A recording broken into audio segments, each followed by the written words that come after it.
There's a book of Luke, chapter 16, verse 26. And besides all this, between us and you, there is a great gulf fixed, so that they which would pass from hence to you cannot, neither can they pass to us that would come from thence.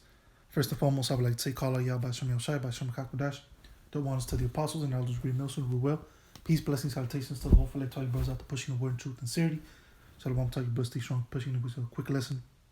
And I want to speak on the fact that us as Israelites, we are not supposed to be mingling, coming together, rubbing elbows, being buddy-buddy with these Edomites. Okay, we were created to be different. We were created to be separate, going back to Genesis chapter 25, which you can go ahead and read that. Okay, as two nations were born in a Rebecca's womb, okay, we were created to be separate, okay, different one from another. Okay, we're not supposed to come together. But let me start at verse 24 this time. Luke 16, verse 24. And he cried and said, Father Abraham, which this is the parable of the rich man and Lazarus, which the rich man represents Esau, okay, the elite of Esau, and Lazarus represents Jake, okay, Israel.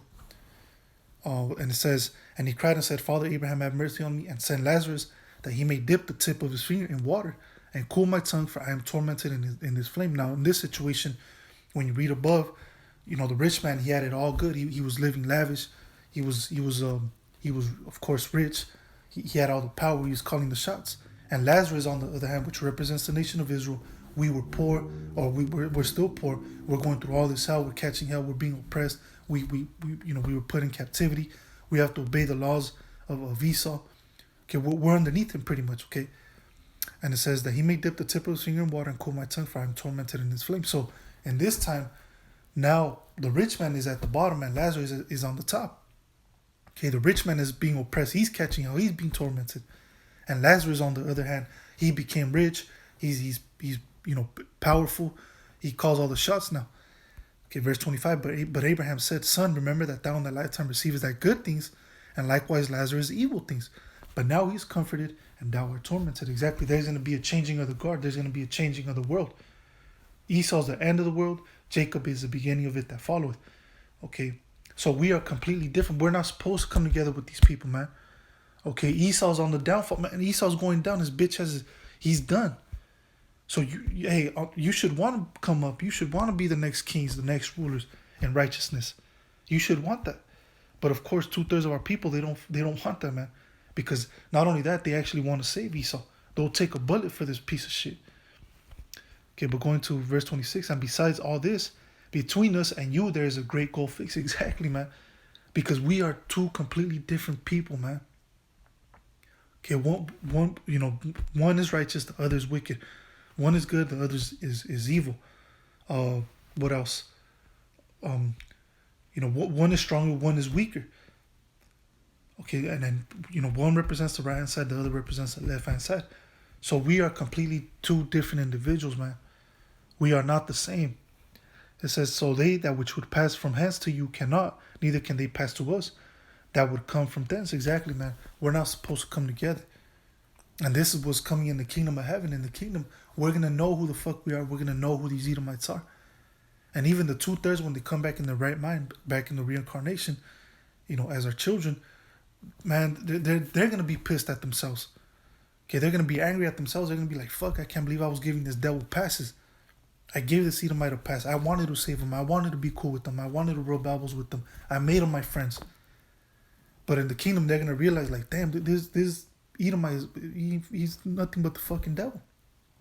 Okay, but let me go ahead and get the book of...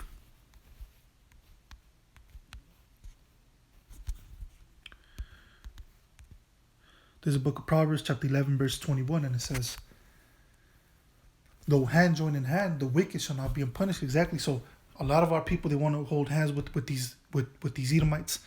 They want to save them. They want to pray for them. They want to be cool with them. Okay, they want to have children with him, her, whatever. Right? The wicked shall not be unpunished. Our people could do all that shit, beg, cry to the Most High for Esau. At the end of the day, the wicked shall not be unpunished. Okay, meaning these devils, these Edomites are going to pay for what they did to us. No matter what you try to do. Okay, no matter if you try to change things, man, man, who the fuck are you coming up against the Most High? Okay, You cannot change Yahweh Hashem Yahushua. You cannot change the prophecies. The prophecies. You cannot change what's already established, what's already written in stone. So Esau will be punished. He will go into captivity. He will go into slavery. And after 1,000 years, he's going to be exterminated, eradicated from off the face of the earth. But going on, but the seed of the righteous shall be delivered. Exactly. Who's the seed of the righteous? The nation of Israel. Okay, going back to Lazarus. Okay, the wicked is the rich man, and the seed of the righteous, that represents Lazarus, which is the nation of Israel, shall be delivered. Okay, salvation and deliverance is not for Esau or the other nations. At that, salvation and deliverance is for the children of Israel, and that's it. Specifically, to be exact, the elect, the 144,000 and the 1/3 in this time, but eventually the whole nation will be saved, because in the nation, they, in the kingdom, they're going to come back as our children. Okay. So, and even when it comes to the other nations, none of us are supposed to come together. Okay, when it comes to Esau, Israel, even the other nations, we're not supposed to be coming together. Okay, Moab is supposed to stay with Moab, Ammon with Ammon, Ishmael with Ishmael, of course Israel with Israel, Esau with Esau, so on and so on. The Most High did, and that's what they wanted to do back in the ancient times. Okay, remember the history of the Tower of Babel.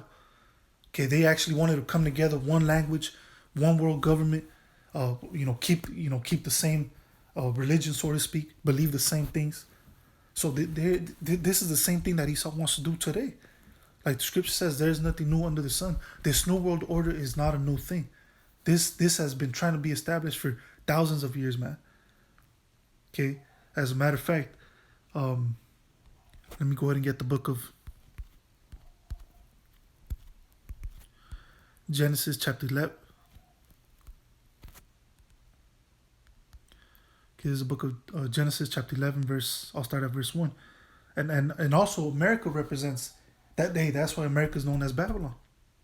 Okay, Babylon the Great, or the virgin daughter of Babylon, because America represents the Tower of Babel. America is the Tower of Babel. Because if you notice here in America, America is the only country where you have the whole world here in one place. You have Eastern Europeans, you have Western Europeans, you have Chinese, Japanese, Arabs. Even when it comes to our people, you have Israel up in there. You have, of course, Esau, the so-called white man.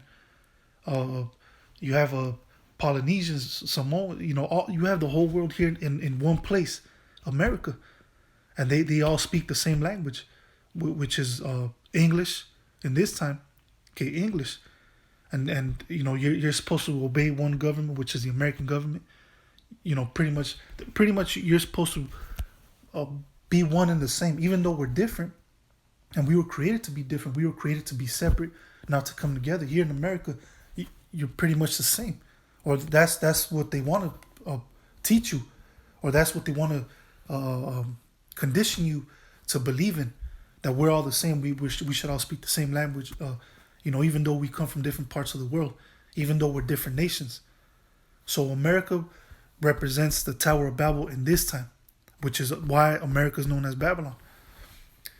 And what's the saying? Even on the back of the dollar bill, "E pluribus unum," which means out of many one. You have all these countries, different places, and they all came here to America to try to establish their life. But now what's happening is they all got to speak the same language. They all got to obey the same the same government. They all got to be taught the same thing.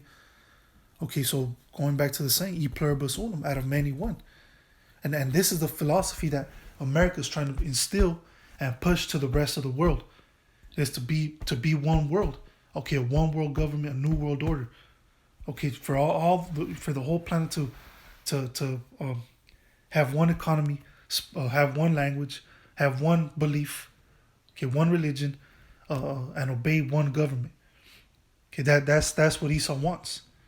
Okay, it says Genesis chapter 11 verse 1, "And the whole earth was of one language and of one speech. And it came to pass as they journeyed from the east that they found a plain in the land of Shinar, and they dwelt there. And they said one to another, Go to, let us make brick and burn them thoroughly, And they had brick for stone, and slime had they for mortar. And they said, Go to, let us build us a city and a tower, whose top may reach unto heaven, and let us make us a name, lest we be scattered abroad upon the face of the whole earth. And the Lord came down to the city and the tower which the children of men builded. And the Lord said, Behold, the people is one, and they have all one language. And this they began to do, and now nothing will be restrained from them, which they have imagined to do. Go to, let us go down, and there confound the language, that they may not understand one another's speech. So the Lord scattered them abroad from thence upon the face of all the earth, and they left off to build a city. So the Most High wasn't down with this back then, and he's not down with it today. Okay, being one world government, being one people. And that, and Esau even, he talks about that. We're all the same, equal rights. What else? That's why they set up this demon, Martin Luther King. He had a dream of black boys and white boys and black boys or something like that to come together.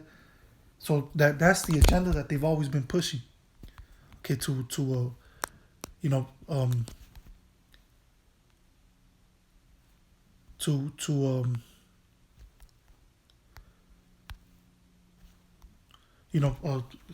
for the whole world to come together. Okay, that's the agenda of these Edomites. So like I don't know what happened here, but so once again, so the Lord scattered them abroad from thence upon the face of the whole earth, and they left off to build a city. So that's the bottom line, man. We're not supposed to come together.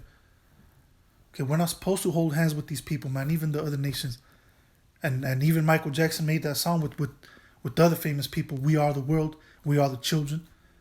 Let's all come together. Let's all sing Kumbaya and all that bullshit. The Most High is not with that. Okay, so if you're Jake, man, you're supposed to stay away from these fucking Edomites. Now, of course, you got to be wise as a serpent, harmless as a dove. You got to work for these Edomites. You got to be around these Edomites, but, don't be all buddy-buddy with them. Sometimes, of course, you got to talk to them. You got to be cool with them and shit like that. But other than that, when you're off of work, man, it's like, fuck that dude, Fuck that Edomite. Because he's an Edomite and you're an Israelite. Hey, like the script says, using the world but not abusing it.